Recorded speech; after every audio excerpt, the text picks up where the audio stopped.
Olá, meus irmãos e irmãs, sejam bem-vindos a mais um programa Reflexões à Luz do Espiritismo. Hoje trazendo um tema propício ao nosso mês de setembro, que é a discussão que temos sempre que enfrentar sobre o suicídio. Um tema que tem atraído muito a atenção de toda a sociedade pela incidência elevada que tem acometido a nossa população mundial de uma maneira geral e também voltando-se a preocupação maior para os jovens. E o Reflexões à Luz do Espiritismo tem a grata satisfação de poder contar com a colaboração e a presença da nossa querida Fátima, que vai expor um pouco do seu conhecimento e dos livros que já veio desenvolvendo sobre o tema, que são uma forte ajuda na prevenção, que é a nossa grande preocupação, antecipar os fatos e evitar que as tragédias tão dolorosas venham a acontecer. Fátima, seja muito bem-vinda, é sempre uma alegria tê-la no programa Reflexões, sabendo que você também dirige e pilota os seus programas, né? Seja muito bem-vinda e vamos conversar sobre o nosso tema de hoje. Eu que agradeço sempre, né? A generosidade, né? Sua, da casa, está abrindo espaço para a gente poder falar de um assunto assim tão importante, né? Que é o suicídio, um assunto com o qual a gente lida muitas vezes no nosso dia a dia também. Profissionalmente, a gente já trabalha muito com isso, né? Eu trabalhando como psicopedagoga clínica dentro da escola, lidando com jovens, com adolescentes, dentro da casa espírita, no atendimento fraterno, né? A gente conversando com pessoas que infelizmente relatam para a gente que estão desgostosos da vida, estão querendo desistir da própria vida, né? Então é um assunto assim muito, muito importante que a gente e quando a gente tem a oportunidade de falar sobre isso, realmente nos traz assim um alento, né? A gente fica uma esperança de que essas nossas palavras possam de alguma maneira ajudar alguém, as pessoas possam refletir, as pessoas, os jovens, as crianças, né? Os jovens, a gente fala nos jovens, né? O Brasil, e eu falava disso na quarta-feira, o Brasil está na lista entre o país com a segunda maior causa de suicídio entre os jovens de 13 a 19 anos. Causa de morte entre os jovens de 13 a 19 anos é o suicídio. Meu Deus, a gente não faz ideia, né? Os números nos assustam, né? E a gente sabe que no trabalho de atendimento fraterno que a Fátima faz, certamente essas pessoas têm merecimento para chegar ali e receberem um alento, um impulso positivo para considerarem as suas ações e, de repente, traçarem outro rumo. Ou seja, estão recebendo ajuda no momento oportuno. E nós esperamos que essas conversas que vêm agora, a partir do dia 10 de setembro, onde vamos comemorar o Dia Mundial da Prevenção do Suicídio. E tem até organizações internacionais patrocinando isso, não é, Fátima? Sim, é muito interessante. A partir do dia 10, que é o dia considerado Dia Mundial da Prevenção do Suicídio, as mídias vão estar sobrecarregadas. A gente já começou, né, a falar do Setembro Amarelo, todo mês de setembro. A gente vê aí no WhatsApp, no Facebook, no Instagram, né, esse trabalho que é feito pela Organização Mundial de Saúde e pela Associação de Psiquiatria também, né, e é mundial, né, esse movimento da luta contra o suicídio. E o que a gente espera é que as pessoas realmente possam retirar dessa nossa conversa, retirar desse momento alguma coisa de bom, de importante para poder levar para a sua vida. O alento e, às vezes, a base que falta para uma renovação de atitude com a esperança. E é disso que trata também o livro que você trabalhou sobre esse assunto, Fátima? Se você não quiser tratar agora do assunto, pode colocar no momento oportuno. Também, mas é importante que a gente... Da outra vez nós estivemos aqui conversando sobre literatura, né? E a gente ficou de trazer esse material detalhado por temas.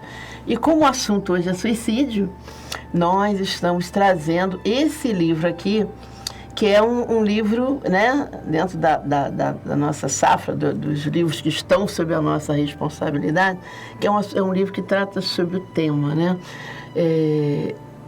O livro nasceu por causa de uma situação gerada aqui no MAP mesmo. Eu estava conversando com 2 jovens que haviam tentado suicídio. Eu cheguei em casa muito, muito triste com a situação, muito chocada com aquilo tudo.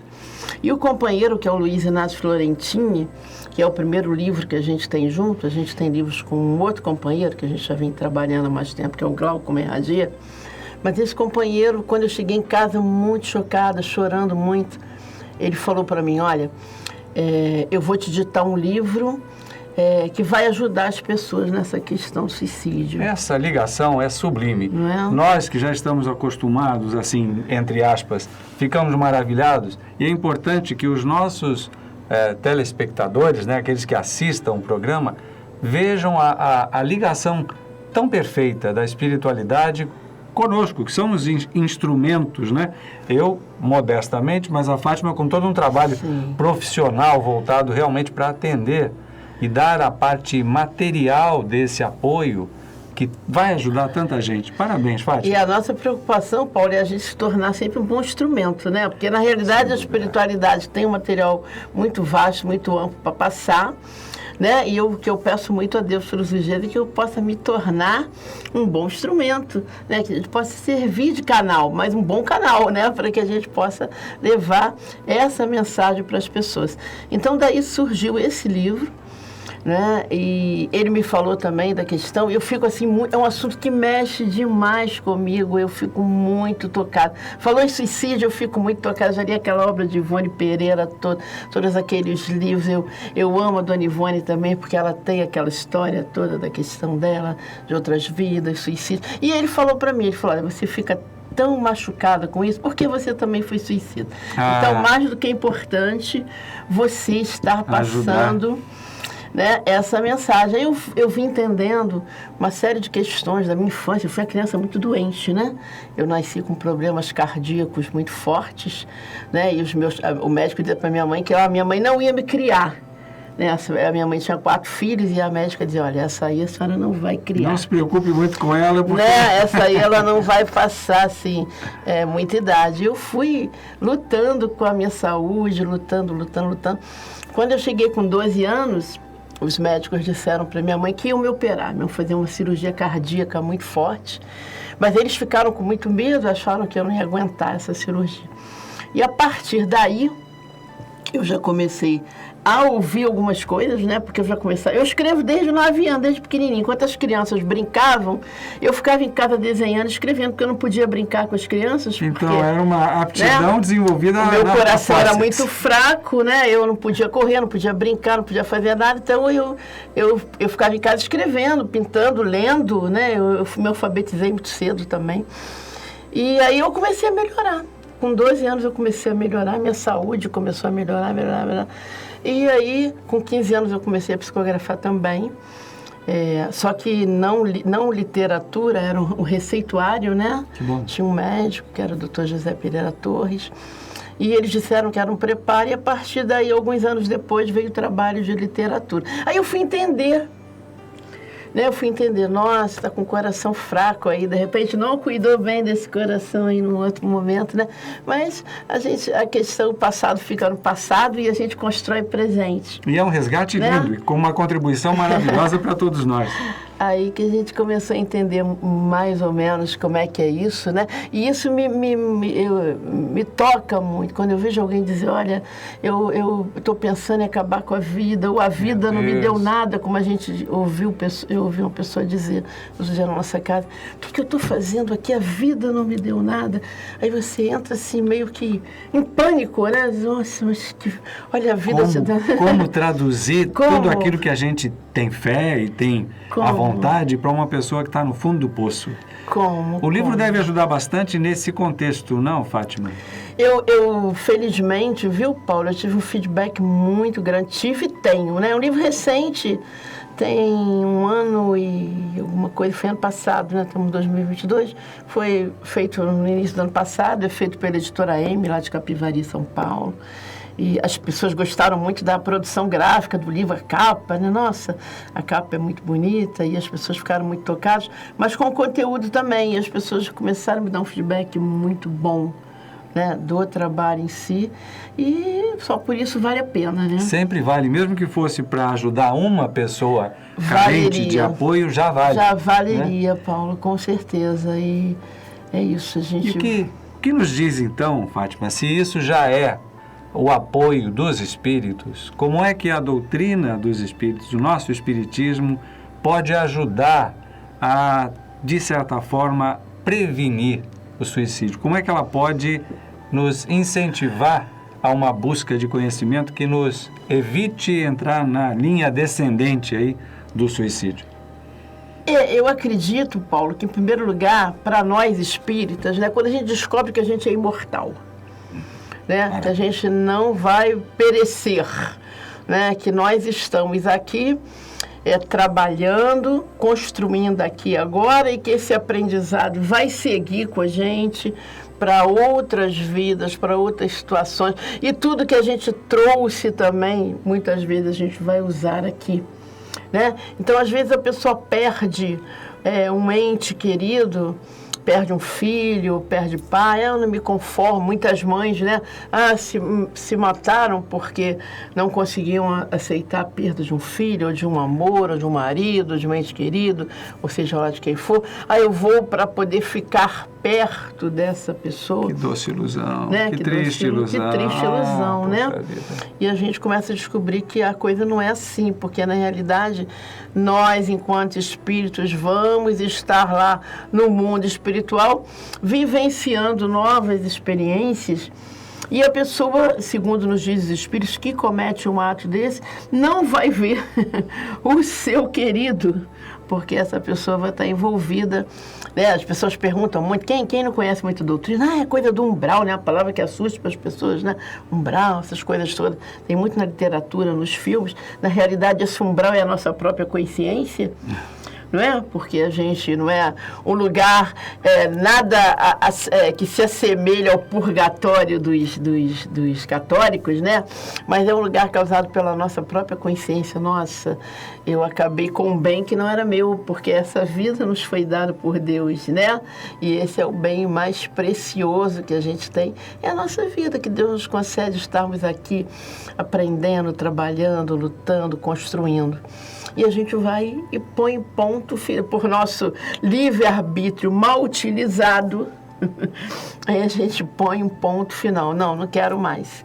E a gente acaba tomando uma atitude que vai acarretar muitas consequências, né? É lógico que todos nós temos a oportunidade, teremos sempre a oportunidade da regeneração, a oportunidade de nos redimirmos, né? Está aqui um exemplo pessoal, que eu estou aqui contando essa história para vocês também. Todos nós nascemos para caminhar para a luz, né? Esse é o nosso destino, caminhar para a luz. Mas se nós nos envolvermos com uma situação desse nível, infelizmente vamos ter que arcar com algumas consequências, né? Que é a nossa infelicidade de ter realmente feito um ato mal pensado, né? Não pensado, que vai acarretar consequências, até que a gente aprenda. Estaremos sendo punidos, estaremos aprendendo que não pode ser feito dessa maneira, né? É uma continuidade de vida que a maioria das pessoas com o conhecimento materialista e o fechamento das suas ideias às inspirações, às boas inspirações espíritas, elas acometem a ilusão de que terminará. A angústia e sofrimento que estão passando naquele momento, e são verdadeiros, é uma dor intensa, pelo que os nossos estudiosos traduzem na sua área, particularmente, né? O pessoal estuda e acompanha e relaciona essas dores como algo significativo. A pessoa que está ali naquela pressão está sofrendo muito. Então, o conhecimento que a doutrina traz faz com que a fé e a certeza da continuidade e do alívio dessas dores pelo próprio exercício da vida, pela própria coragem de continuar, ele não só é possível, como é mais imediato até do que o lance, como você citou bem, tão traumático e que vai permanecer por um tempo proporcional à extensão daquele dom que foi dado a cada um de nós da vida. Então essa é a balança que a gente tenta mostrar para quem está no momento naquela pressão. Se a ele foi dado, a ele ou ela, foi dado um quantum de energia de vida correspondente a 100, e ele vai interromper com 50, 40, 30, 60, seja quanto for, o que faltar, né, Fátima? Sim, correto. Quando ele chegar do outro lado, ele vai sentir aquele peso e aquela dificuldade para nós não causarmos aí terror nas pessoas. Sim. Pelo período restante, olha só. Sim, muitas vezes as pessoas têm um filho e esse filho nasce e vive, né, às vezes 1 ano, 2 anos, né, 5 anos, e as pessoas não entendem muito bem. Muitas vezes esses espíritos estão complementando esse tempo, né? Segundo a espiritualidade nos diz, esses espíritos estão complementando esse tempo, que foi abreviado numa outra situação, né? Verdade. E é interessante nesses casos, talvez a gente possa relatar nos livros, como criaturinhas que vêm com sofrimentos atrozes e duram pouco. Muitas vezes trazem essa certeza do resgate de tal maneira preparado nas suas alminhas que para eles aquilo é uma bênção, é uma passagem rápida. A família não entende como pode aquela criatura, sofrendo tanto e com risco de vida tão grande, ser tão feliz. Ser tão feliz, é o caso desse, está sabendo que, na verdade, está completando uma tarefa que ele deixou lá atrás, como espírito. Como espírito. Eu trabalhei muito tempo com crianças especiais, né? E a gente via aquelas crianças com síndromes muito complicadas, muito difíceis, psicóticos, síndrome de Down e tantas outras psicoses ou situações, né, dentro da medicina convencional. E o que você falou é muito interessante, mas dificilmente uma criança daquela, ela tinha um mau humor, elas eram sempre muito sorridentes, muito de bem com a vida.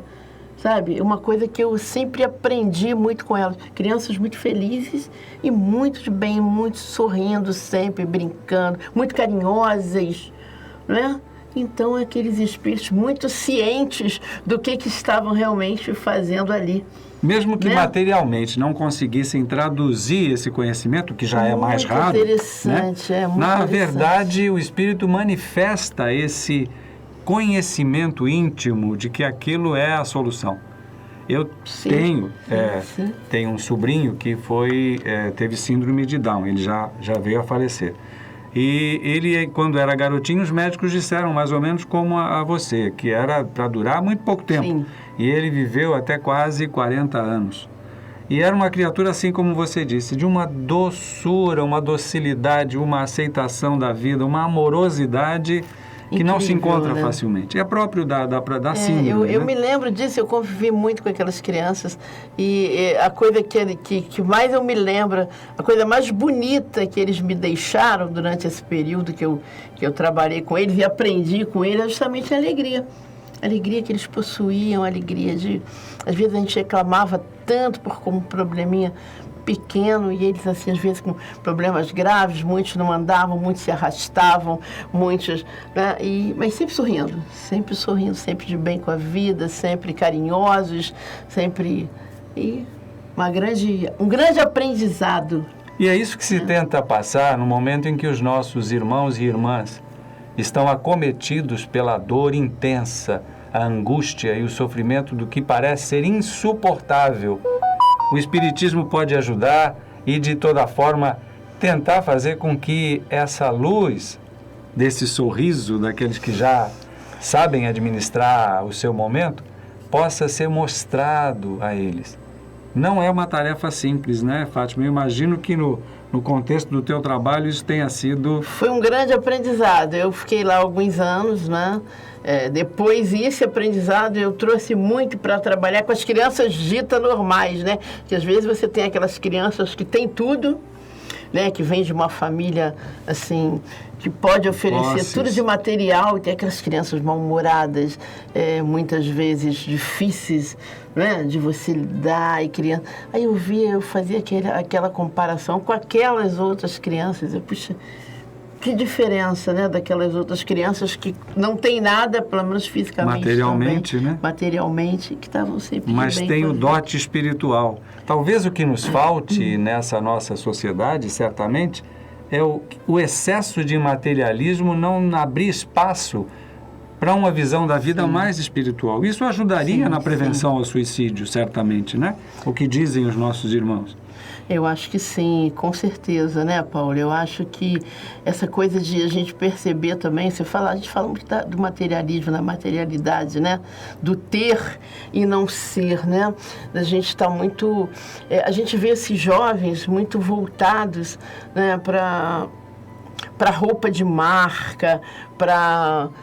viver um mundo que não é deles, né? E muitas vezes, muitos pais também criam esse tipo de ilusão também, né? De que só é feliz... A mídia, né? Se a gente não tomar muito cuidado, a gente cria muito isso, que só é feliz quem mora em tal lugar, quem tem o tênis da marca tal, quem tem a roupa da marca tal, quem frequenta um determinado grupo. Quem vai ao Rock in Rio. Quem vai ao Rock in Rio, né? Então, aí aquele jovem, aquela pessoa, ela fica meio desestruturado em relação a isso. Não, mas aí tá todo mundo participando de coisas que eu não posso. Eu não mereço, eu não sou capaz. Eu não sou capaz, né? Aí vai gerando um sentimento de inferioridade, né? E determinadas coisas que realmente não fazem bem para a estrutura, né? Para a psique de ninguém, né? Então, uma conversa aberta, né? Da gente poder viver com aquilo que a gente tem, com aquilo que a gente é, que nós somos pessoas importantes além do que a gente tem de posse financeiramente, de onde a gente mora, de onde a gente vive, que o mais importante são as nossas virtudes, como a gente se relaciona bem com as pessoas, como a gente trata e respeita as outras pessoas, né? Prioridade para os pais trabalharem com os filhos. Mas os pais trabalham fora, as mães também, então eles querem fazer uma barganha com o filho. Né? Então a mãe trabalha fora, aí chega em casa e enche o filho de presente, né? Presentes caros, né? Para compensar um pouco aquele horário que ela não pôde estar ali, e a gente vai fazendo uma barganha. E essa ausência deve, aqui fazendo uma avaliação de leigo, empurrar muitos dos adolescentes para um contexto depressivo que força um encaminhamento para situações dramáticas, e isso tem que ser prevenido. Eu estou vendo aqui, Fátima, que esse seu lindo livro, Minhas Mães Vivem em Outro Mundo, fala justamente sobre esse tema. Como que a gente pode indicar ao leitor que ele vai encontrar nesse romance uma base, uma condição de história que aqueça o coração para prevenir aí a nossa... tentativa, né? Eu sempre costumo dizer, viu, Paulo? As pessoas me perguntam, mas o livro é para que faixa etária? Eu costumo dizer, é um livro para jovens de 8 a 80. Que maravilha. Porque é um livro que tem uma linguagem jovem, mas que é um livro dedicado à família também, né? Então, acho que todo mundo pode ler junto. Que são romances numa linguagem tranquila, né? Não é um livro rebuscado, qualquer pessoa entende, né? Não tem palavras difíceis, não tem conceitos difíceis, ele tem conceitos da espiritualidade, né? Mas é um livro de leitura fácil, né? Então... É um livro que a família inteira pode conversar sobre isso. E fala exatamente disso. O menino, ele, sem dar um spoiler, né? A gente pode falar um pedacinho. O menino descobre que ele é adotado. E quando ele descobre isso, ele se sente enganado. Ele fala, puxa, as pessoas me enganaram. E ele resolve acabar com a própria vida. E no momento em que ele decide acabar com a própria vida, ele vai lá para as docas para se jogar no mar. E quando ele vai se jogar no mar, uma mulher aparece para ele. Uma mulher que ele não conhecia, e através do que ele conversou com essa mulher, ele fez uma nova retrospectiva de vida. Ele começou a entender as coisas que ele, até aquele momento, ele não tinha parado para pensar. Né? Tudo que ele tinha, tudo que ele sentia, né? A importância da vida, a importância da família, a importância dos amigos, a importância da saúde. né? E todas essas coisas que poderiam fazer com que ele se sentisse feliz. Né? Ele se achava infeliz, mas ele tinha tudo para ser feliz. Só que ele não tinha tentado. Não tinha o conhecimento verdadeiro sobre ele mesmo. Verdadeiro sobre ele mesmo. E o autor espiritual do livro diz na contracapa, na orelha da capa, que ele também pode ter fraquejado. Ele te deu uma dica de por que trazer essa obra? Ele também, ele fala exatamente isso. Ele não entrou muito em detalhes, eu conheço muito pouco desse autor. A gente fizemos só esse livro, né?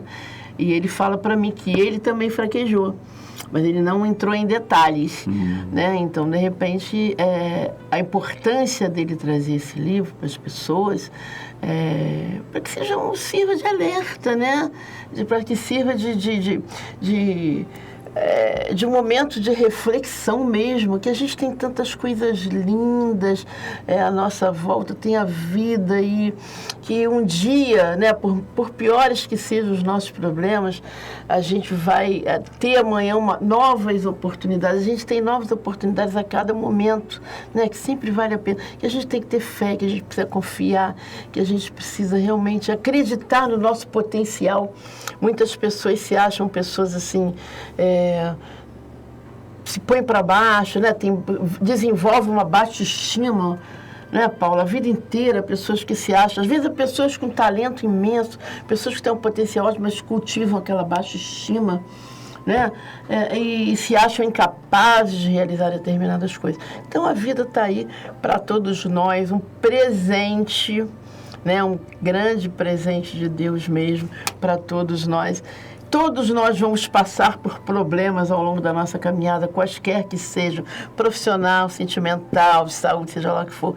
Mas Deus nos capacita, os nossos amigos estão conosco, mesmo que muitos de nós não vejamos, mas os nossos amigos vão estar nos intuindo, vão estar nos soprando ao nosso ouvido força, fé, desejo de vencer, desejo de melhorar. E se a gente realmente se tornar manso, se tornar, aceitarmos essas orientações, com certeza nós vamos nos tornar vitoriosos, que é isso que a gente precisa ser, né? Vitoriosos dentro dessa encarnação que a gente pediu tanto para vir, né? Esse segundo eles, né? Perfeito. A gente pediu tanto para vir para cá, então quando chega aqui a gente precisa fazer a nossa parte bem feita. É uma dádiva tão grande e tão maravilhosamente planejada nós estarmos aqui onde estamos, com quem estamos. Isso nos dá o conhecimento espírita. Isso nos dá a ajuda dos nossos guias. Você disse muito bem que a consciência ou a percepção de que nós temos amigos de verdade que nunca nos traem, são os nossos guias do bem, isso encanta e faz com que a condição de sentimento de insegurança e depressão seja muito aliviada, não é, Fátima? Com certeza. Os nossos amigos estão o tempo todo ao nosso lado, nos trazendo intuições, nos amparando. Só que a gente, às vezes, né, muito cabeça duras, muito mal resolvidos com a gente mesmo, a gente acha que não, que a gente está sozinho, a gente reclama, a gente blasfema, mas os nossos amigos, ninguém desiste de nós. Eles não desistem nunca, são maravilhosos. Não desistir nunca, e a gente está aqui realmente para poder vencer e poder fazer o que realmente a gente se propôs a fazer, né? Então, eu espero que esse momento seja um momento importante para que as pessoas que vão estar nos assistindo possam refletir, possam conversar mais com seus filhos, possam conversar mais entre si, né? Que a gente possa deixar um pouco esse materialismo de lado e a gente focar mais nas coisas que realmente importam, né?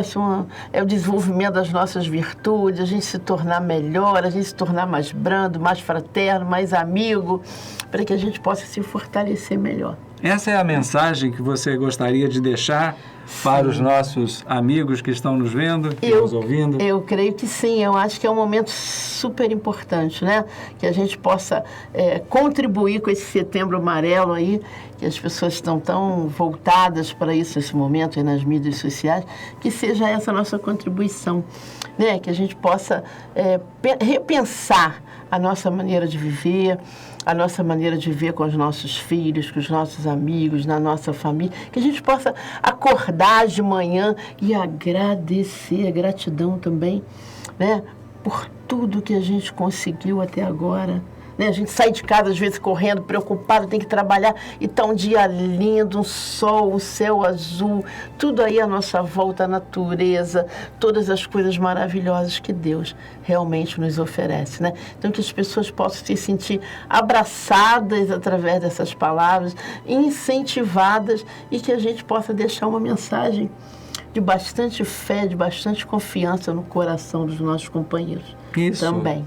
Maravilhoso de a gente poder prestar atenção nas indicações, nos sintomas que começam a aparecer, particularmente com relação aos jovens, não é, Fátima? Sim. Aquele acolhimento pequeno, a pessoa começa a fugir do contato, começa a ficar meio depressiva. São sinais que as famílias, as mães, pais, tios, irmãos, devem procurar ficar atentos para estender a mão, estender principalmente isso que você mencionou, o carinho e a visão de que a vida vale muito a pena. Vale muito. Principalmente para quem está sofrido, é o lenitivo que vai ajudar a pessoa a pensar muito antes de continuar descendo a ladeira do desespero. Com certeza, Paulo, com certeza. E agora chegamos ao final do nosso programa, sabendo que esse mês de setembro promete muita reflexão sobre esse tema e consciente de que os livros de boa qualidade que têm a mensagem espírita podem servir como grande ferramenta preventiva para todos aqueles que tiverem a oportunidade de conhecê-los. Sim. Fátima, sua despedida para nós prepararmos os próximos programas com outros temas. Com certeza, Paulo. Eu que agradeço sempre, sempre a oportunidade incrível da gente estar aqui usando um canal de comunicação também para falar do bem, para falar de reflexões, né, que possam realmente servir para levar as pessoas a pensar, a refletir. Nossa, não, então eu vou pensar melhor sobre isso, vou observar melhor o que eu posso fazer, né, dentro da minha família, dentro da minha casa, interiormente. Então, que seja uma mensagem de muita paz, de muita esperança e de muita fé para todos nós. Muita esperança e fé. E o nosso lema final, não é? Paz e bem, paz e luz, paz. Muita paz a todos. A todos nós. Que assim seja.